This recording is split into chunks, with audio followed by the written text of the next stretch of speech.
നാട്ടിൽ ഒരു ജോലിക്ക് വേണ്ടി യുവാക്കൾ കൽപ്പടവുകളിൽ കണ്ണുനീരുമായിട്ട് കാത്തിരിക്കേണ്ടി വരുന്ന ലജ്ജാകരമായ അവസ്ഥയാണ്. ഈ പ്രതിസന്ധി ഭരണാധികാരികളുടെ കഴിവുകേടിന്റെ നേർക്കാഴ്ചയായിട്ടാണ് നമുക്ക് വിലയിരുത്താൻ കഴിയുക.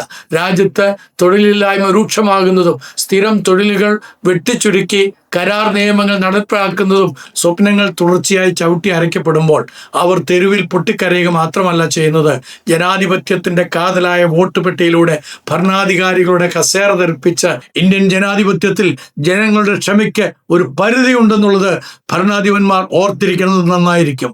ആ പരിധി ലംഘിക്കപ്പെടുമ്പോൾ പ്രതിഷേധങ്ങൾ സോഷ്യൽ മീഡിയയിലെ ഹാഷ്ടാഗുകളിൽ നിന്ന് തെരുവുകളിലേക്കും ഒടുവിൽ ഭരണാധികാരികളുടെ സിംഹാസനം തെറിപ്പിക്കുന്ന ബാലറ്റ് പെട്ടിയിലേക്കും ആഞ്ഞടിക്കുമെന്നുള്ളതിൻ്റെ ഏവർക്കും സ്നേഹവന്ദനം. പരീക്ഷാ ചോർച്ചകളിൽ നിന്ന് ബാലറ്റ് പെട്ടിയിലേക്ക് എന്നുള്ളൊരു വിഷയത്തെ ആസ്പദമാക്കി ചില കാര്യങ്ങൾ നിങ്ങളുമായിട്ട് പങ്കുവെക്കാൻ ആഗ്രഹിക്കുകയാണ്. നിങ്ങൾക്ക് ഈ വീഡിയോ ഇഷ്ടപ്പെട്ട് കഴിഞ്ഞാൽ തീർച്ചയായിട്ടും ഇത് ഫോർവേഡ് ചെയ്യുകയും നിങ്ങൾ ലൈക്ക് അടിക്കുകയും നിങ്ങളുടെ കമൻറ്റ്സ് എഴുതുകയും ചെയ്യണമെന്ന് അഭ്യർത്ഥിക്കുകയാണ്. ഇതുവരെ നിങ്ങൾ സബ്സ്ക്രൈബ് ചെയ്തിട്ടില്ലെങ്കിൽ സബ്സ്ക്രൈബ് ചെയ്യാനും മറക്കരുത് എന്നുകൂടെ ഓർപ്പിക്കട്ടെ. ഭരണാധികാരികളുടെ മുഖത്തടിക്കുന്ന യുവജനരോക്ഷത്തിന്റെ രാഷ്ട്രീയ യാഥാർത്ഥ്യങ്ങളെക്കുറിച്ചാണ് നിങ്ങളുമായിട്ട് ഈ വീഡിയോയിൽ പങ്കുവെക്കുന്നത്. വഞ്ചിക്കപ്പെട്ട തലമുറയെ ഉയർത്തെഴുന്നേറ്റ ഒരു സമൂഹമായിട്ട് നമുക്കിപ്പോൾ കാണാൻ കഴിയും.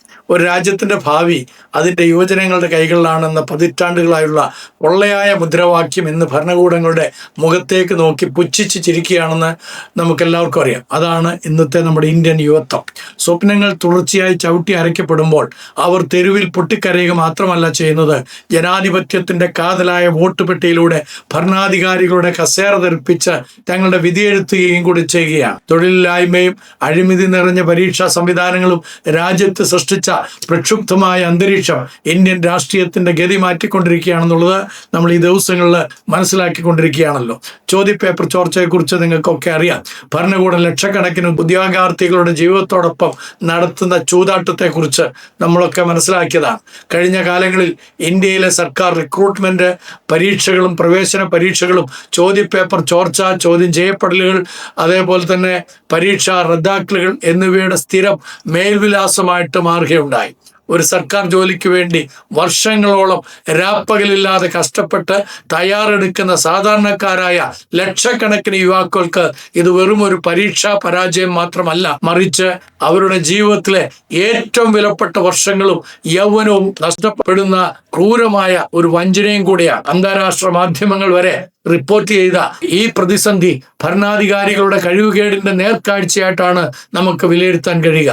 രാജ്യത്ത് തൊഴിലില്ലായ്മ രൂക്ഷമാകുന്നതും സ്ഥിരം തൊഴിലുകൾ വെട്ടിച്ചുരുക്കി കരാർ നിയമങ്ങൾ നടപ്പിലാക്കുന്നതും വർഷങ്ങളായി സർക്കാർ ഒഴിവുകൾ മനഃപൂർവ്വം നികത്താതിരിക്കുന്നതും ഭരണകൂടത്തിന്റെ യുവജന വിരുദ്ധ നയങ്ങളുടെ തെളിവായിട്ട് നമുക്ക് രേഖപ്പെടുത്തുവാൻ സാധിക്കും. അന്താരാഷ്ട്ര വേദികളിൽ ലോകത്തിലെ ഏറ്റവും വലിയ യുവജന ശക്തി എന്ന് കൊട്ടിഘോഷിക്കപ്പെടുമ്പോഴും നാട്ടിൽ ഒരു ജോലിക്ക് വേണ്ടി യുവാക്കൾ കൽപ്പടവുകളിൽ കണ്ണുനീരുമായിട്ട് കാത്തിരിക്കേണ്ടി വരുന്ന ലജ്ജാകരമായ അവസ്ഥയാണ് ഇന്നത്തെ നമ്മുടെ രാജ്യത്ത് നിലനിൽക്കുന്നത്. രാജ്യത്ത് മാത്രമല്ല, സംസ്ഥാനത്തിൻ്റെയും ഗതി അതുതന്നെയാണ്. പ്രസംഗങ്ങളിലെ വാഗ്ദാനങ്ങളും വോട്ട് പെട്ടിയിലെ തിരിച്ചടികളും അതിനെക്കുറിച്ച് നമ്മൾ വിശകലനം ചെയ്യേണ്ടത് ആവശ്യമായിട്ട് വന്നിരിക്കുന്നു. ഭരണാധികാരികളുടെ വ്യാജ വാഗ്ദാനങ്ങൾക്കും വികസന പൊള്ളത്തരങ്ങൾക്കുമെതിരെ യുവതയുടെ അമർഷം വോട്ട് പെട്ടിയിൽ ആഞ്ഞടിക്കുന്നതിന്റെ സൂചനകളാണ് ഇന്നലെ നമുക്ക് കിട്ടിയതായിട്ടുള്ള ബീഹാറിലെ റിസൾട്ട്. ബീഹാറിലെ ബാങ്കിപ്പൂർ പോലുള്ള സുരക്ഷിത മണ്ഡലങ്ങളിൽ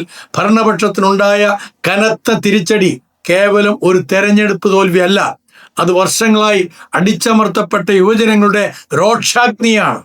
ജനാധിപത്യത്തിൽ ജനങ്ങൾ തങ്ങളുടെ പ്രതിഷേധം വാക്കുകളിലൂടെ അല്ല, മറിച്ച് ഭരണാധികാരികളുടെ ധാർഷ്ട്യത്തെ തകർത്തെറിയുന്ന വോട്ടുകളിലൂടെയാണ് രേഖപ്പെടുത്തുന്നത്.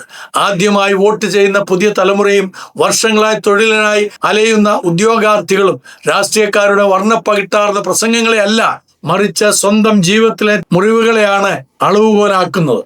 വികസനത്തിന്റെ കണക്കുകളും ഒഴിഞ്ഞുകിടക്കുന്ന വയറുകളും അവരുടെ ജീവിത അനുഭവങ്ങളായി മാറിയിരിക്കുകയാണ്.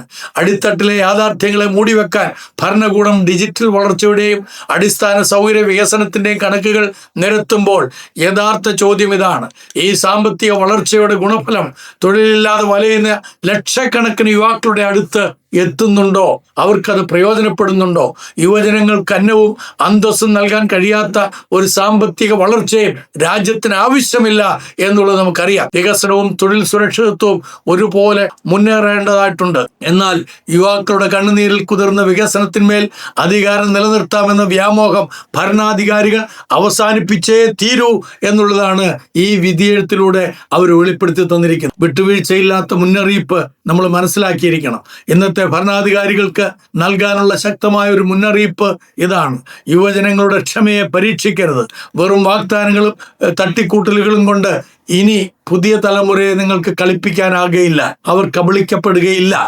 സുരക്ഷിതമായ പരീക്ഷാ സംവിധാനം, കൃത്യസമയത്തുള്ള നിയമങ്ങൾ, അഴിമതിരഹിതമായ റിക്രൂട്ട്മെന്റ്, യോഗ്യതയ്ക്കനുസരിച്ചുള്ള തൊഴിലവസരങ്ങൾ എന്നിവയാണ് അവർ ചോദിക്കുന്നത്.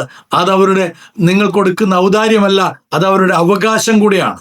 അതവരുടെ അവകാശമായി നിങ്ങൾ എപ്പോഴാണോ മനസ്സിലാക്കുന്നത്, അപ്പോഴാണ് അവർ ഈ രാജ്യത്തിൻ്റെ പൗരന്മാരായിട്ട് അവർക്ക് തന്നെ ഫീൽ ചെയ്യപ്പെടുവാൻ ഇടയായിത്തീരുകയുള്ളൂ.